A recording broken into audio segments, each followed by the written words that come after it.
ትግራይ ማለት የነጃሽ ሀገር ነው። ነጃሽ ማለት በእኛ በእስልምና በዚህ በኢትዮጵያ ብቻ ሳይሆን በዓለም ትልቅ ቦታ ያለው ቦታ ነው። በዚሁ በጦርነት ምክንያት ግን ወድመዋል።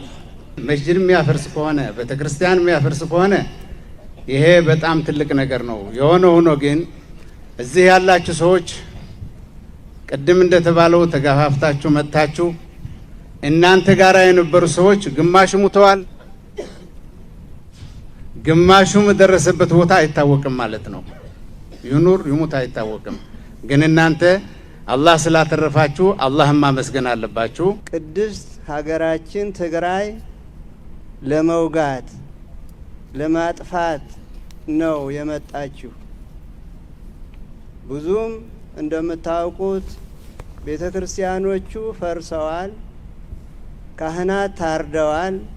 ጭካኔ በተመላው በእውነቱ እንዴት የእግዚአብሔር ቃል ወንድምህ እንደራስህ አድርገህ ውደድ ነው የሚለው። ወንድምህ እንደራስህ አድርገህ ውደድ። ግን ጭካኔ የተመላው ትግራይ ምን አደረገ? ወንጀል የፈጸመ ሰው እንኳ እንዲህ ያለ ጭካኔ አይጨከንበትም። ሁላችሁ በየእምነታችሁ ተሳስተናል፣ አጥፍተናል፣ ፈጣሪያችን ካተረፍከን እንዲህ ያለ ቆሻሻ ስራ እንዲህ ያለ እኩይ ስራ አንሰራም ብላችሁ በንስሐ ታድሳችሁ እንድትመሰክሩ አደራ እያልኩ መሰረታዊ ወታደር አስማረ ገብረ በዛብህ እባላለሁ። የተወለድኩት ያው በደቡብ ጎንደር ነው። ወረታ በተባለች ከተማ ነው ያደግኩት። ወደ ሚሊተሪ ዓለም ከተቀላቀልኩ ያው 2012 ነው የተቀላቀልኩት። ከዛም ተቀላቅዬ መሰረታዊ ውትድርና ብር ሸለቆ 4 ወር ሰልጥኜ ከዛ በኋላ ወደ ብላቴ ሄጄ ብላቴ 8 ወር ሰልጥኜ ምናምን ከዛ ሰልጥኜ ከሰለጠንኩ በኋላ ምልመላ ተደርጎ ወደ ብሔራዊ ቤተ መንግስት ገብቼ ዙሪያ ጥበቃ ነበርኩ። ከዛ በኋላ ዙሪያ ጥበቃ ከነበርኩ በኋላ ወጥቼ ወደ ግዳጅ ምናምን ተሰማርቻለሁ። ከግዳጅ መጥቼ እዚህ ጭፍራ ከተባለች ወረዳ ያው ከተባለች አፋር ክልል ከሷ ተይዣለሁ።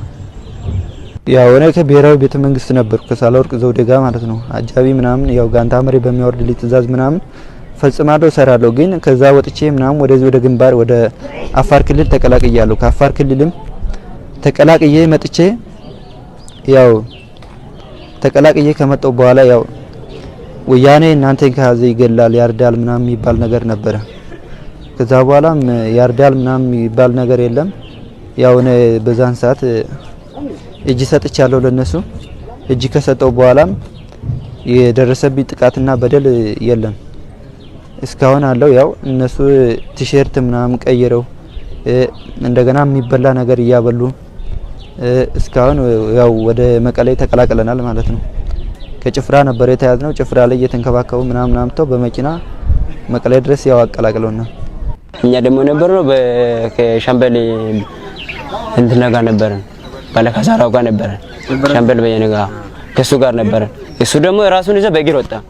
እንግዲህ እሱ አጃቢ ተብለን ደሽቃ ይዘን ተመታሉ። መኪና ላይ ነበሩ ልጆችም አልቋል፣ ተመታሉ። ከነሱ እኔ ብቻ ነው ተረፈው። እንግዲህ የተረፉት ሌሎች ሊኖር ይችላሉ። በቃ ነበር ካንተ ያው ከሱ ጋር ነበርኩ ዲሽቃ ማለት ነው። እና የነበሩት ልጆች እሱ ደግሞ በእግር አምልጦ ነው በሌላ መኪና አምልጦ ነው ሄደዋል።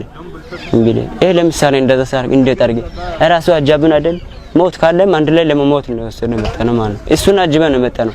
እሱን አንተ እዚህ ላይ ሆኖ ብሎ በእግር ከዚህ እስከት ነው ዘልቆ ከዛ ልጆችን ይዛችሁ ነው ብሎ በመልእክት ላከ። በዛን ሰዓት ላይ እኛ ስንመጣ ሁሉም ዙራ ታፍና ተይዘናል።